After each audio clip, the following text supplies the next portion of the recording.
Tout droit.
Assalamualaikum warahmatullahi wabarakatuh.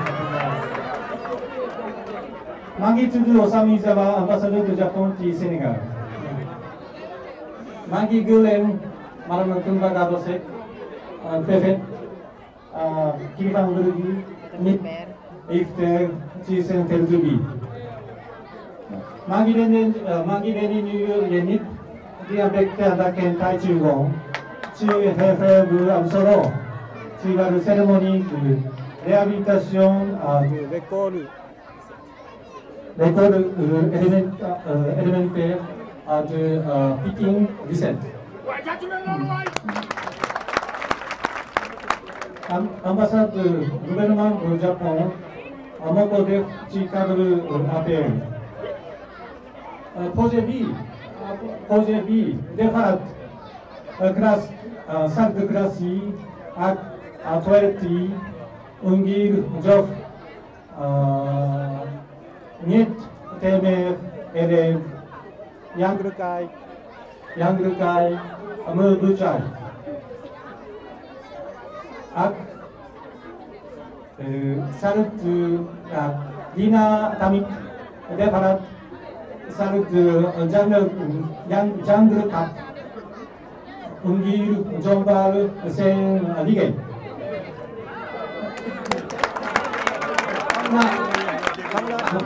xam naa ne Hamnan Jang École Amsoro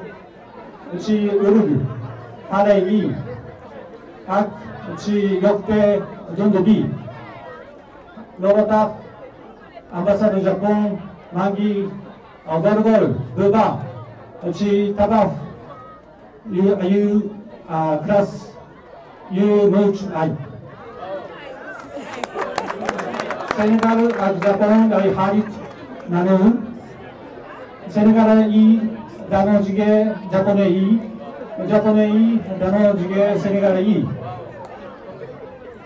Japon yagna jimbari Senegal jibaru natange ungir natange remi lawatina Harei yen Langlem Ruba qui l'école Les deux. Harei Nyoi Yakaru Remi Joseph.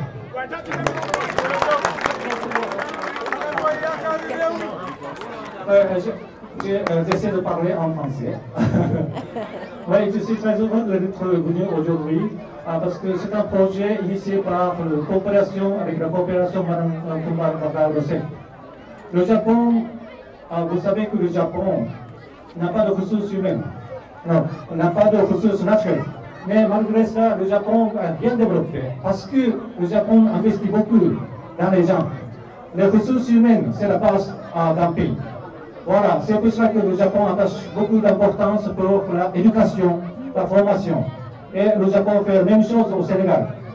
Donc, la réhabilitation de cette école, c'est un bon exemple de notre coopération vers le Sénégal. Merci. ci wolof bu gàtt ndax kilifa gi nga xam ni moom la ñu fi àndal tey moom dafa amoon sax ay soxla ak yitte yoo xam ni war na ci daa dem waaye lii tax mu xaw koo randal xanaa ñu gàttal rek gannaaw ba nu sante yàlla suñu borom julli ci yonentam bi julli sant samay ñaari waajur di commencé di yooji ci sama yaay ji fi teew di Ajaratu Fatou Sey Baye sama mag soxna Nogay Seck di leen gërëm di gërëm sama famille bi ànd ak man di nuyu son excellence monsieur l'ambassadeur du Japon nga xamante ni nii moom fu mu toll rek mi ngi taxaw ci développement Sénégal ak Japon ak relation amitié Sénégal ak Japon nu mu gën a dëgëree nu mu gën a feddalikoo nu mu gën a baaxee ba ma ko nuyoo di tegtal ci nuyoo bi nag préfet bi ma fi fekk madame le maire localité bi ma di ko nuyu di nuyu guide religieux yi nga xam ne moom la ñu fi fekk mu di sëriñ bi ak imam bi di nuyu ancien directeur u l'école bi nga xamante ni nii moom moo nekkoon ci école bi ñuy door projet bi di nuyu sama yaay Ajaratu Dieynaba Fall ak délégation bi mu yabal mu di ancien maire ndax xam ngeen ni moom it projet bi ba ñu koy door am na lu am solo lu mu defoon ndax dafa taal otoom ñëw ba sama kër ne ma dama yëg ne da ngay tabax école Pikine 17 ma jug ñëw seet si ndax loolu dama ñor muy mbir moo xam ne lu ma yéemoon na ndax pour man dama gis ne moom dafa déplacé wu ñëw ba foofu ma di ko nuyu ci Pastef boobu moo waral ba ñuy def lii gannaaw nekkatu bi sax maire ñu ne nanu ko woo directeur bi fi nekkoon it ci taxawaayam ñu ne moom it nekkatu fi waaye nanu ko woo di dellu di feddale suñu kóllëre madame le maire ci sa taxawaay ci sa Pastef di nuyu directrice su l'école bi moom it ci Pastefam ndax fu mu toll mu ngi taxaw ci liggéey bi di nuyu directeur général entreprise bi Gora Rasoul war a liggéey bi di beral nuyu it parents d'élèves yi ci seen taxawaay ci seen mobilisation ak it élèves yi nga xamante ni nii ñoom laa fi fekk ak invité yi ak waa gox bi di Pikine Guédiawaye Sam Notaire di leen gërëm di leen sant ci seen teewaay li nga xamante ni nag moo ñu fi indi tay jii di projet bi nga xam ne ni mooy école Pikine 17 bi ñu nekk tey ñu fas yéene koo tabaxaat ci kàttanu suñu borom gannaaw ba nu ambassadeur bii di Japon réewum Japon taxawoo financé ñu budget bu toll ci 46 millions teg maanaam lu jege juróom fukki millions ci jaarale ko ci service de coopération yi ñuy wax APL mu di partenariat boo xamante ni nii ci diggante association bi nga xamante ni ak kuréel bu ma taxawal la ngir àq ak yelleefu ndaw ñi muy lumière pour l'enfance Coumba Gawlo pour fas yéene taxaw ndaw ñi tabax école bii nga xamante ni nii mooy école Pikine 17 loolu nag li ñu ci tax a jug rek mooy motivation bu ñu am xale bi nga xamante ni nii wax na fii sànq représenté école bi ñu di ko félicité di ñaan yàlla lafal ko cat ndax macha allah mën nañ ni bokk na ci kilifa yi ëllëg yi buñ ko taxawoo bu baax bëgg am ndaw ñu mel nii moo waral rek ñu ñëw ni dañuy tabaxaat école bi defaraat ko ndax am njàng dafa nekk loo xamante ni nii ni ñu ko waxee mooy li nga xam ne moo mën a tabax am réew soo bëggee tabax am réew da ngay jàngal doomi aadama ya rawatina ndaw ña te pour doomi aadama ya rawatina ndaw ña jàng da nga leen di jàngal njàngum qualité dugal leen ci foo xamante ni nii fu baax la fu tax ñu mën a jàng ak xel mu dal xale bi sànq wax na fi lu am solo muy Ndey Binta suma juumul nee na bés ni Ndey Anta nee na bés ni ki tey ñu ngi sant ndax bés ni ki tey dootuñu jàng soleil bi di ñu sonal di aw ci toit bi di teg ci taabal ji di yàq suñuy bët wala mu ñuy sonal ba duñu mën a bind bés ni ki tey dootuñu jàng di moytu ndax di xalaat bâtiment bi mbaa du daanu ci suñu kaw bés ni ki tey dootuñu jàng te duñu am taabal yu ñu toog énuméré li nga xamante ni yëpp moo leen doon metti di leen sonal loolu nag di nekk loo xamante ni nii moo nu metti ñu nit ak ambassadeur bii di Japon ba tax ñu ñëw fii tey ni xale yi dañu war a jàng ci condition yu décente dañu war a jàng ci condition yu baax ndax xale yooyu ëllëg ñooy nekk mag yi nga war a xamante ni nii ñooy diriger réewum Sénégal looloo waral ñu ñëw tey def projet bii nga xamante ni nii moom lañ fi fas yéene def mu di defaraat école bii di école Pikine 17. loolu nag dafa nekk ci bokk ci benn ci projet yi nga xamante ni nii fas yéene nañ koo def ñun ci niveau association Lumière pour l'enfance Coumba Gawlo ndax association Lumière pour l'enfance Coumba Gawlo li ko tax a jug mooy gannaaw ba nu taxawoo jigéen ñi pour ñu am liggéey pour développer autonomisation de la femme entrepreneuriat leadership féminin dañu am mëbatu taxaw ndaw ñi pour seen njàng pour seen ay droit pour seen avenir rawatina tout tànk yi te loolu defe naa ne fi nga ko mën a jaarale rek mooy am njàng te gëmit ne am réew boo fa nekkee bokk nga ci ñi nga xamante ni nii yaa war a indi xeer yi tabax waroo bokk ci ñiy yàq réew ma wala ñu koy salfaañe loolu la ñu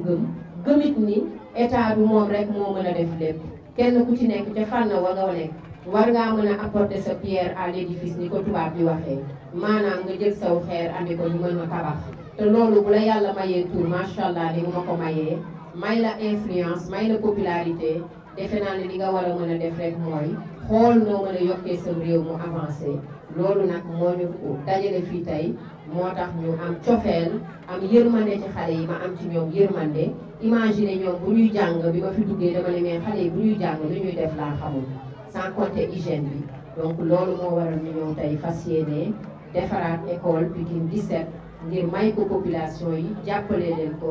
ndax jàmm Sénégal mais aussi développement Sénégal mais tranquillité ndaw ñi tranquillité xale yi bu loolu wéyee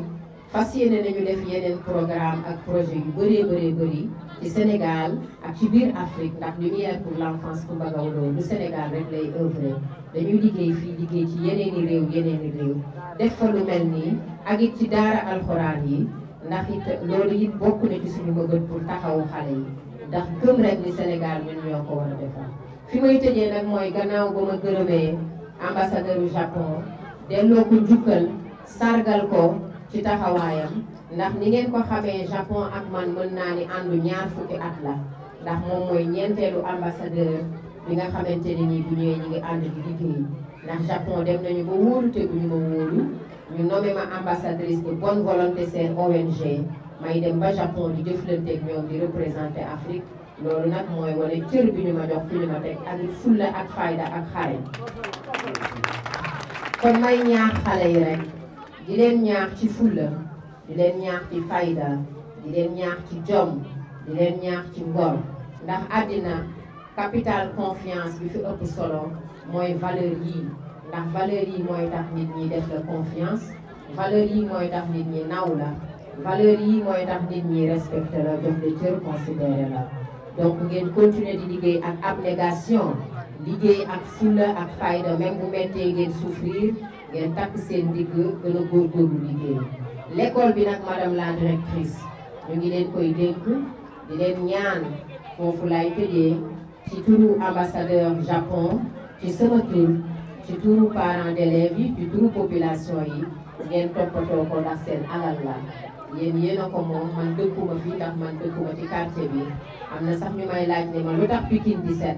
ndax danga faa dëkk ma ne yàlla xam na ni sax bu ma fa doon dem mën na am damay réer dañu doon seet ku ñuy jàppale rek ñuy visiter far mu tombé ñu ne kon ñoom la ci yàlla def seen wërsëg ndax lu am suñu borom la waaye bu loolu nga yee ñu ngi leen di ñaan ngeen toppatoo ko ngeen di ko bale ngeen di ko raxas ngeen di ko defar ngeen di arroser fleurs yi ndax aire de jeu boo ko defee boo dul arroser fleurs yi dafay wow ndax bés dama fee ñëw ma ni waaw suuf si nu mu demee nii lu tax fii defaruñ ko ñu ni ma mbër yi ñoo fi entraîné bëgg nañ nag buñ defaree école bi mbër yi buñ fi ñëwati di entraîné waaw loolu ñu ngi leen di ñaan mbër yi buñ fi ñëwati di entraîné mbër yi au contraire nañuy cotiser chaque semaine ñëw indil école bi ñu réfectionné defaraat ku nekk contribuer même bu dee benn 1000 francs bu ko ku nekk joxee ci notable fii defe naa ni dina tax quartier bi gën a développé ngeen am moyen gën a defar kon jërëjëf monsieur l'ambassadeur jërëjëf madame la présidente de la fondation bi ñu fi fekk ndax yéen it yàgg ngeen a jàppale l'école bi kilifa yi ma tudd yëpp maa ngi leen di gërëm ndax lim moo jafe waaye teewaay bi gis nañ ko kontaan nañ ci xale yi maa ngi leen di gërëm di leen sant monsieur le préfet tudd naa ko léegi jërëjëf ci toogaay bi sax waaye ba soxna yëpp jërëjëf ñu ngi leen di gërëm alhamdulilah jërëjëf.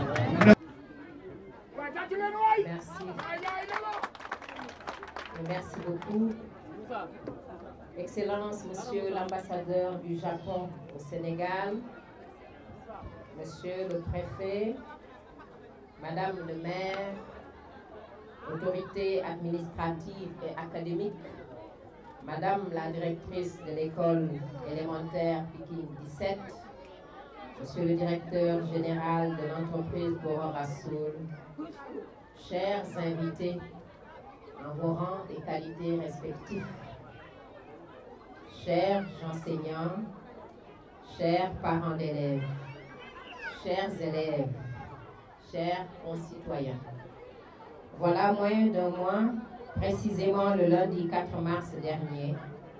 nous procédions son Excellence M. Isawa Osamu, ambassadeur du Japon au Sénégal, et moi-même, en ma qualité de présidente de l'association Lumière pour l'enfance Kumba Gawlo, dans les locaux de ce pays, frères et amis du Sénégal, à la signature du contrat relatif à la réhabilitation de l'école élémentaire Pikine 17. Nous voilà donc ici rassemblés ce samedi 30 mars dans l'enceinte de cet établissement pour poser un autre acte, à savoir le lancement des travaux qui, à terme, donneront une véritable cure de jouvence à cette école qui en a tant besoin. Rendons grâce à Dieu de nous avoir éclairés de sa bonté, de sa miséricorde et de sa bénédiction pour concrétiser ce projet qui s'inscrit en droite ligne de notre engagement social et humanitaire en tant que citoyenne soucieuse de jouer sa partition aux côtés de l'État et de ses démembrements, mais aussi des citoyens dans l'œuvre de construction nationale. Un engagement qui se concrétise à travers des projets et programmes conçus et mis en œuvre avec l'appui de partenaires comme l'ambassade du Japon par l'association Lumière pour l'enfance Kumba Gawlo, que j'ai créée depuis le 1er septembre 1994 et qui a son actif la réhabilitation de l'école Mohamedou Mansour Sy de Tivaouane, les centres Cœur Estelle et Khaleyi, le mur d'hôpital Albert Royer de femmes, entre autres réalisations, mais aussi dans le cadre de mes activités en tant qu'artiste chanteuse, ambassadrice de bonne volonté de plusieurs institutions onusiennes et ONG. Comme je le rappelais à l'occasion de la signature du contrat entre le Japon et notre association Lumière pour l'enfance, c'est une longue histoire de collaboration, de coopération et de partenariat dont ce présent projet constitue l'illustration. En effet, Pour ne citer que cette marque de confiance, d'affection et d'estime du Japon à ma modeste personne, l'ONG japonaise Ashinaga, basée à Tokyo, m'a gratifié du statut d'ambassadrice de bonne volonté pour la sensibilisation sur les conditions de vie des enfants orphelins en Afrique, pour la promotion de l'éducation et m'a intégré à son comité consultatif international comme 8e personnalité en Afrique à être membre du conseil d'administration de cette prestigieuse ONG et 87e dans le monde. Aussi, me permettrez-vous de réitérer solennellement et avec enthousiasme et émotion mes vifs et sincères remerciements à son Excellence, Monsieur Isawa Osamu, ambassadeur du Japon au Sénégal, au gouvernement et au peuple japonais, pour cette nouvelle marque de solidarité et de fraternité dont je me réjouis d'autant plus qu'il concerne un acteur aussi vital et stratégique qu'est l'éducation. En effet, ce contrat de don qui s'inscrit dans le cadre du programme Assistance aux projets locaux APL, contribuant à la sécurité humaine du Japon, confirme une vision que nous partageons de l'importance que revêt l'éducation de nos enfants. Face au constat d'un besoin crucial, voire vital, de réhabilitation de cette école, l'association Lumière pour l'enfance Kumbagaolo a donc initié un projet soumis à notre partenaire, l'ambassade du Japon, qui a accepté de nous accompagner par un don de 70 000 € qui permettra, sur une durée de 2 mois, la réhabilitation de 12 salles de classe, la réfection de la bibliothèque, de la salle des professeurs et des toilettes, et l'aménagement du cadre de vie.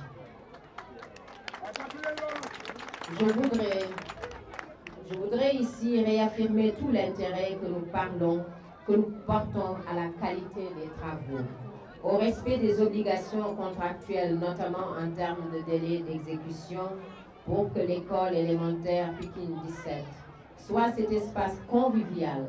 doté de toutes les commodités requises pour des conditions les meilleures d'études, au grand bonheur des enseignants à qui je rends hommage pour la noblesse de leur mission sacerdotale de former et d'éduquer nos enfants appelés à prendre la relève et à assumer leur part contributive à l'œuvre de construction nationale. Au personnel administratif et technique, dont le rôle dans l'écosystème scolaire est aussi important que aux parents d'élèves qui ne ménagent aucun effort, aucun sacrifice pour permettre aux enfants d'étudier. Je vous invite à l'effort, chers enfants, pour acquérir les connaissances, le savoir-faire et le savoir-être pour notre pays, pour demain assumer la plénitude de votre citoyenneté au service de notre pays. Honorez vos parents et enseignants pour les immenses sacrifices consentis. Travailler et vivre décemment et dans les conditions les meilleures. C'est notre souhait, c'est notre espoir, c'est aussi notre conviction que les défis multiples qui jalonnent la voie pour le développement peuvent être relevés. L'actualité récente et en cours le confirme. Et je voudrais saluer la maturité du peuple sénégalais qui vient d'écrire une nouvelle page de son histoire par une élection libre et démocratique et féliciter le nouveau président de la République, son Excellence Bassirou Diomaye Faye, et lui souhaiter plein succès dans l'accomplissement de sa noble et exaltante mission. C'est sur cette note, sur cette prière et cette note d'espoir que je voudrais terminer en vous remerciant de votre présence et de votre bien aimable attention. da nga am problème ci sa biir néegu sëy moo xam kattan bu néew la wala manqué man yu wala sax jafe-jafe gaaw a daanu seen gam kattan nag dafa ñëw pour saafara leen bépp tawat bu ngeen di jàkkoonteel ci seen néegu sëy ku bëgg ci gam kattan boobu da ngay woote ci 77 490 09 20 ak seen gam kàttan jàngoro yi sëy dafa jeex tàkk ci même réew.